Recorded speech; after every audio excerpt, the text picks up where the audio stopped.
Subscribe করুন বিটি alpha academy. আসসালামু আলাইকুম ভিউয়ার্স, আমার বিটি আলফা একাডেমি ইউটিউব চ্যানেলে আপনাদের স্বাগতম। আমরা আজকে নিশ্চয়কের অবস্থা ভেদে দ্বিঘাত সমীকরণের মূলদয়ের ধরন ও প্রকৃতি সম্পর্কে আলোচনা করব। তো আমরা একটা দ্বিঘাত সমীকরণ ধরে নিলাম যে সেই দ্বিঘাত সমীকরণটা a x square plus b x plus c equal to 0। আমরা জানি এই সমীকরণের মূল নির্ণয়ের যে সূত্রটা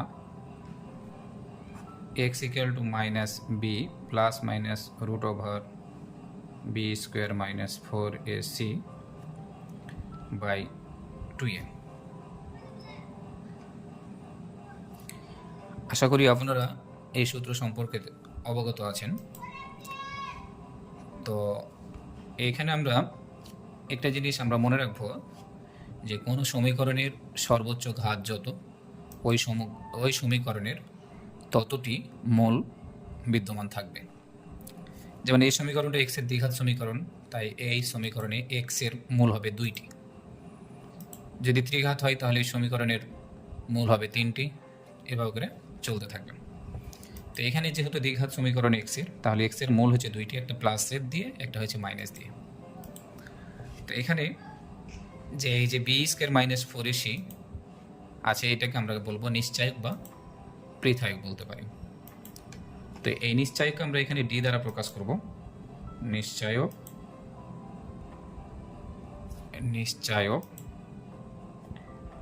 D equal to b square minus 4ac। D এর মান যদি শূন্যের চাইতে বড় হয়, 1 নম্বর দেব। ডি গ্রেটার দেন 0 হলে, ডি গ্রেটার দেন 0 এবং পূর্ণবর্গ হলে,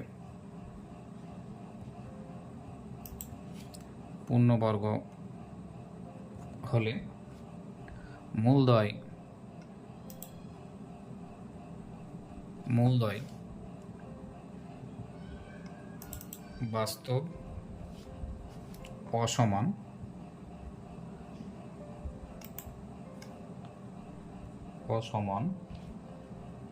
ও মূলদ হবে। এই জিনিসটা আমরা এখন একটু ব্যাখ্যা করে দেখব। ডি বলতে বি স্কোয়ার মাইনাস 4ac, এই মানটা হয়তো হবে শূন্যের চাইতে বড় এবং পূর্ণবর্গ হলে, তাহলে শূন্যের চাইতে বড় অর্থাৎ ধনাত্মক মান, এবং পূর্ণবর্গ অর্থাৎ যে সংখ্যাগুলোকে বর্গমূল করে পূর্ণ সংখ্যা আছে, যেমন 1, 4, 9, 16, 25, এইসব সংখ্যাগুলো হচ্ছে পূর্ণবর্গ সংখ্যা। তো ধরে নিলাম সেই সংখ্যাটা 4।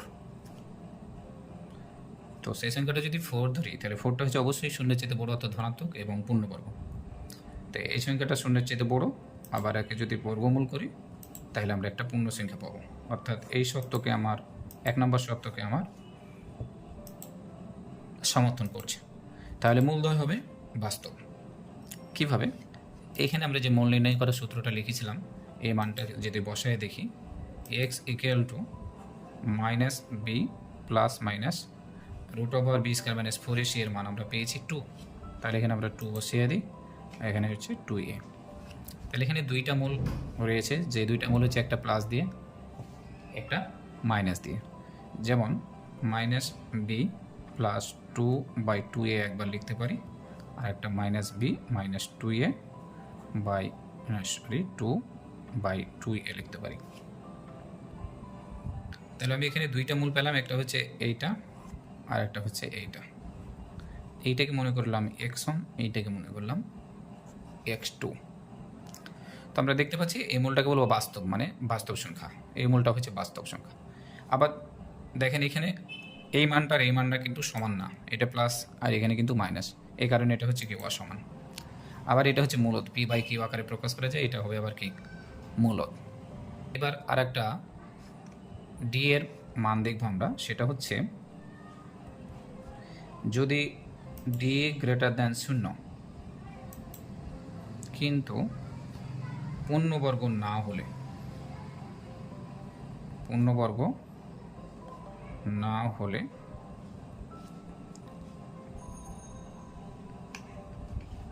মূলদ্বয় বাস্তব, অসমান,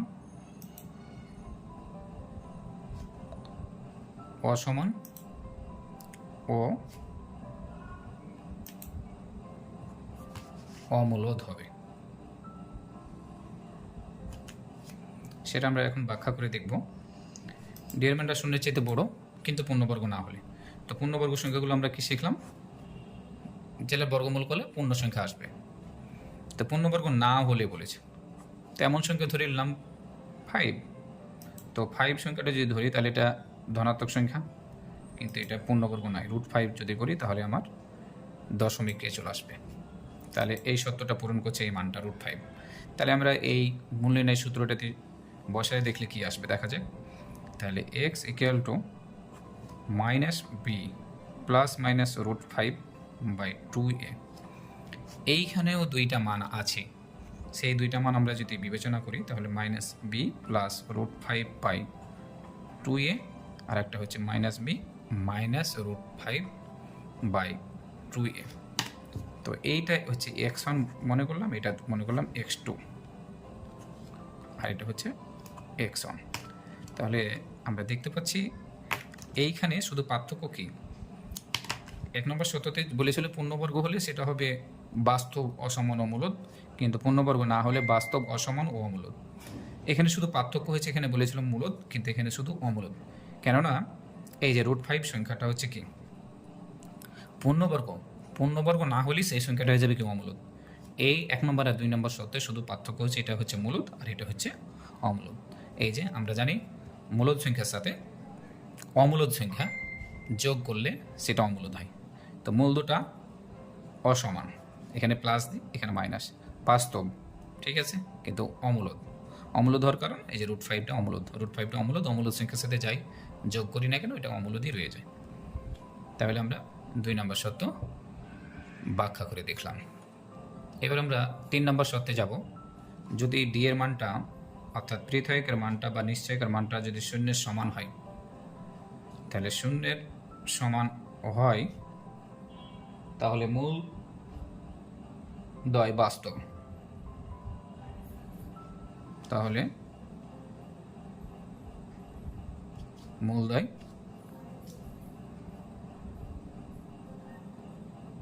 বাস্তব ও পরস্পর সমান হবে, পরস্পর সমান হবে। তাহলে ওপরে আমরা যে সূত্রটা বের করেছিলাম সেই সূত্রটাতে ডি এর মানটা বসায় দিই। তো x = -b ± √b² - 4ac, এটার মান তো 0, এটা ধরে নিয়েছি 0। তাহলে এটা 0 হলে -b ± -2a হবে। তাহলে এখানে x এর মানটা হবে -p/2a। তো আমরা প্রথমেই বলেছিলাম যে দ্বিঘাত সমীকরণে দুইটি মূল থাকবে, কিন্তু আমরা এখানে একটাই মূল পেয়েছি। যেই মূলটাকে আমরা দুইটা বিবেচনা করব, একটাকে x1 আর একটা হচ্ছে x2। তো দেখতে পাচ্ছি আমরা দেখা যাক এখানে x1 এর মানটা হচ্ছে -b/2a, x2 এর মান হচ্ছে -b/2a, অর্থাৎ মূলদ্বয় হচ্ছে কি বাস্তব এবং পরস্পর সমান। এবার আমরা আরেকটা সত্য শিখব। যদি ডি এর মানটা <0 হয় অর্থাৎ ঋণাত্মক হয়, তাহলে মূলদ্বয় ডি <0 অর্থাৎ ঋণাত্মক হলে মূলদ্বয় অবাস্তব হবে, অর্থাৎ বাস্তব মূল নয়। মূলদ্বয় তাহলে বাস্তব মূল নয়।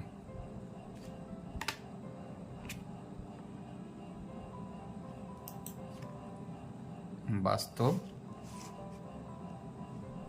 মূল নাই। ডি <0 অর্থাৎ b² - 4ac এর মানটা 0 চাইতে যদি ছোট হয় তাহলে x =